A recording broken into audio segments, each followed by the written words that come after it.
ہم نے دیکھا کہ پنجاب اسمبلی میں ایک قرارداد پیش ہوئی، بیسیکلی جمع ہوئی، اور اس میں یہ کہا گیا ہے کہ جو ڈیزائننگ کرواتے ہیں لوگ داڑھی پر، تو اس چیز کی ممانعت ہونی چاہیے، اور جو لوگ ایسا کریں ان کے لیے سزائیں تجویز کی جائیں۔ تو یہ شرعاً ہمارے لیے داڑھی کے حوالے سے کیا احکامات ہیں، اور کیا واقعی اس چیز پر سزا بنتی ہے کہ کسی نے اگر داڑھی کی ڈیزائننگ کی ہو؟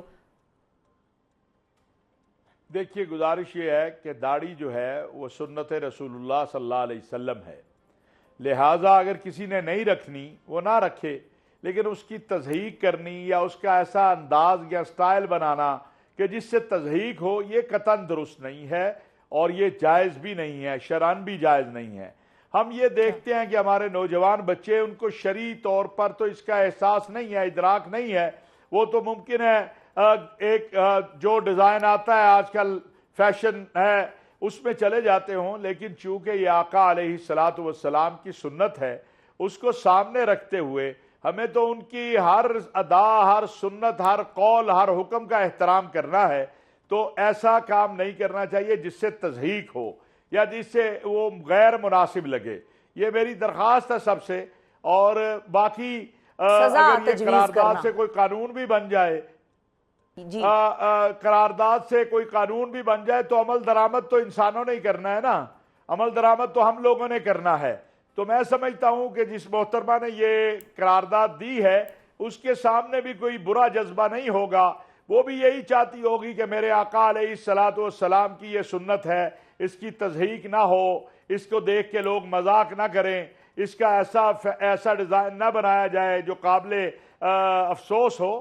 تو میں سمجھتا ہوں اس سے زیادہ ضرورت ہے، زیادہ تربیت میں کا معاملہ یہ چیز زیادہ انوالو نہیں کرتی، کیونکہ یہاں پر ہماری ایک پرابلم یہ ہے کہ جب ہم قانون بنا لیتے ہیں تو اس قانون کا، جیسا کہ آپ نے کہا اور بالکل بجا کہا، کہ اطلاق انسانوں نے ہی کرنا ہے، اور ان انسانوں کی ہم نے انڈرسٹینڈنگ کا عالم یہ ہے کہ وہ لاہور میں خاتون نے حلوہ لکھا ہوا تھا اس شرٹ پہ تو لوگ اس کے جان کے دشمن ہو گئے کہ عربی لکھی ہے، اور توبہ نعوذ باللہ، یہاں پر تو قرآن کی تضحیک ہو گئی، یا تم نے کیسے یہ لباس پہن لیا جس پہ کہ قرآن کے حروف لکھے ہوئے ہیں۔ تو یہاں پر کل کو کوئی شخص جس نے کلین شیون کی ہوگی، آہستہ آہستہ یہ معاملہ شاید بڑھ کے اتنا ہو جائے گا کہ لوگ کہیں گے کہ تم نے داڑھی منڈوائی کیسے، اور تم نے چھوٹی داڑھی کیوں رکھ لی، کیونکہ ہم نے دیکھا ہے کہ میرا نہیں خیال، تو معاملہ ہاتھ سے نکلتا نظر نہیں آتا اگر قانون ہو جائے تو۔ نہیں، میرا نہیں خیال۔ دیکھیں، ہمیں بھی چیزوں کو جو ہے نا حقائق کی دنیا میں دیکھنا چاہیے۔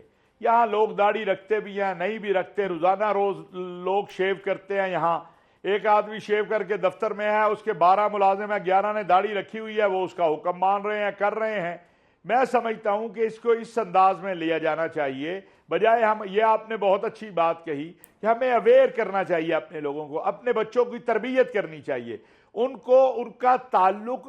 بدقسمتی ہے، میں اس کو بدقسمتی کہتا ہوں، اور میں اپنے خطبات جمعہ میں بھی اس پہ بات کرتا ہوں، ویسے بھی بات کرتا ہوں کہ جو ایک تعلق مسجد، محراب و منبر کا عام آدمی کے ساتھ ہے، اپنے نوجوان کے ساتھ ہے، وہ نہیں ہے اس طرح، وہ ہونا چاہیے۔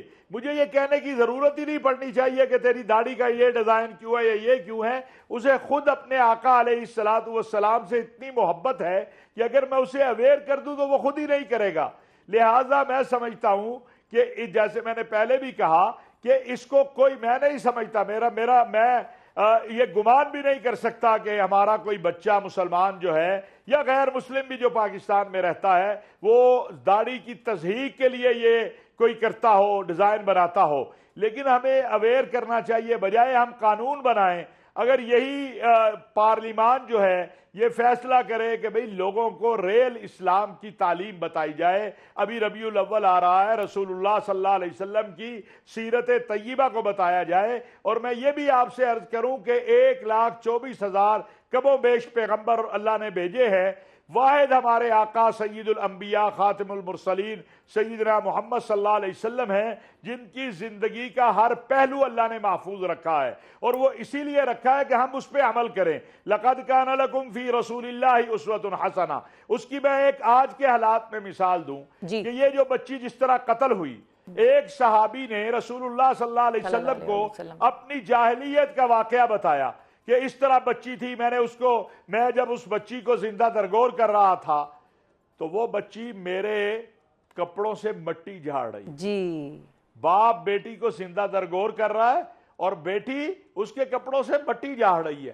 میرے آقا صلی اللہ علیہ وسلم اتنا روئے کہ آپ کی داڑھی مبارک تر ہو گئی. اس بیٹی کے لیے میرے آقا کے آنسو بہے ہیں. یہ بیٹی جو ہے جب آتی تھی تو رسول اللہ صلی اللہ علیہ وسلم سیدہ فاطمہ الزہرا کے ماتھے پہ بوسہ دیتے تھے, کھڑے ہو جاتے تھے.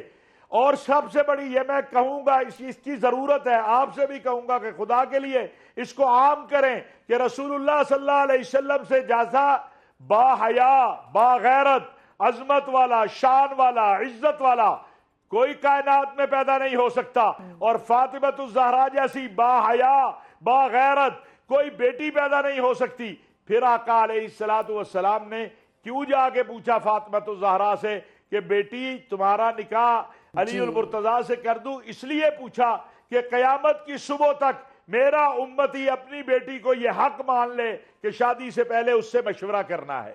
یہ ہمیں بتانا پڑے گا, ہمیں یہ تسلیم کرنا پڑے گا. یہ بیٹیاں کوئی گائیں بھینسیں نہیں ہیں, یہ بکریاں نہیں ہیں کہ جہاں مرضی باندھ دو. ایک خوبصورت بیٹی ہے, پڑھایا ہے, لکھایا ہے. میں شادی اس لیے نہیں کر رہا کہ میری برادری, خدا کا واسطہ ہے اس چیزوں کو چھوڑو. اپنی بیٹیاں, یہ بیٹیاں اللہ کی رحمت ہیں. یہ جب آپ کے گھروں میں آتی ہیں تو اللہ کی رحمت آتی ہے, آپ کا رزق بڑھ جاتا ہے. بالکل, بے شک, ان کا خیال کرو. بے شک نبی اکرم صلی اللہ علیہ وآلہ وسلم نے بالکل یہ بات کی ہے. جی علامہ صاحب کمپلیٹ کر لیں کوئکلی. اور یہی میں اسی تناظر میں یہ بھی کہنا چاہتا ہوں, ہم روز پڑھتے ہیں, سنتے ہیں فلاں کے ہاں بیٹی پیدا ہوئی, بیوی کو مارا, بیٹی او خدا کے لیے بیٹی اور بیٹا پیدا کرنا نہ بیوی کے اختیار میں ہے نہ تیرے اختیار میں ہے, یہ تو اللہ نے دینا ہے. اللہ کی رحمت سمجھیں, خوشیاں منایا کرو, اللہ کی رحمت سمجھیں, اللہ کا شکر ادا کریں. بیٹی پیدا ہوئی, میں صرف ایک مثال, لوگ کہتے ہیں کون ہے, میں ہوں. میں آپ کو اپنی کئی مثالیں میں اپنی دیتا ہوں. میرا جب بیٹا پیدا ہوا تو جتنی خوشی کا اظہار اور مٹھائی میں نے بیٹا پیدا ہونے پہ تقسیم کی, جب میری بیٹی پیدا ہوئی میں نے اس سے 2 گنا زیادہ کی. الحمدللہ میری 2 بیٹیاں, مجھے فخر ہے, اور میں نے ان کو پڑھا رہا ہوں. ایک ڈاکٹر بن گئی ہے, دوسری پڑھ رہی ہے. اپنی بیٹیوں کا خیال کرو, اپنی بیٹیوں کا خیال کریں. بالکل, بہت شکریہ ادا کریں گے. علامہ طاہر محمود اشرفی صاحب ناظرین ہمارے ساتھ موجود تھے, اور بہت خوبصورت پیغام کہ میری بیٹیوں کی پیدائش میں نے اپنے بیٹے کی پیدائش سے زیادہ سیلیبریٹ کی. اور میرا خیال ہے کہ ہمارے تمام جو اسلام کے علماء کرام ہیں ان سب کو اس قسم کی مثالیں اپنی زندگیوں سے بھی شیئر کرنی چاہیے, کیونکہ یقینی طور پر ہم دین اسلام کے جو بنیادی احکامات ہیں, جو بنیادی ہمیں بیسکس سکھائے گئے تھے بچپن میں کہ محبت کرنی ہے, پیار بانٹنا ہے, لوگوں کو معاف کرنا ہے, درگزر کرنا, اپنے غصے کو پی لینا, غصہ حرام ہے, اس جیسی بنیادی احکامات شاید ہم بھلاتے جا رہے ہیں. تو ان بنیادی احکامات کو واپس ریوائیو کرنے کا وقت میرا خیال ہے ہوا چاہتا ہے, اور ہمیں کوشش کرنی چاہیے کہ ہم بیٹیوں کے حوالے سے, ان کے حقوق کے حوالے سے, عورت کے حوالے سے جو ہمارا دین, ہمارا مذہب ہمیں سکھا کر ایک سویلائزڈ معاشرہ بناتا ہے, اس کی طرف اب ہمیں لوگوں کو لے کے جانا ہے. اور اس میں اویئرنیس کا بڑا عمل دخل ہے. گھر سے, بنیاد سے آپ کو اپنے بچے کی تربیت میں یہ چیز شامل کرنی ہے, اسی کے بعد معاشرہ بدل سکے گا.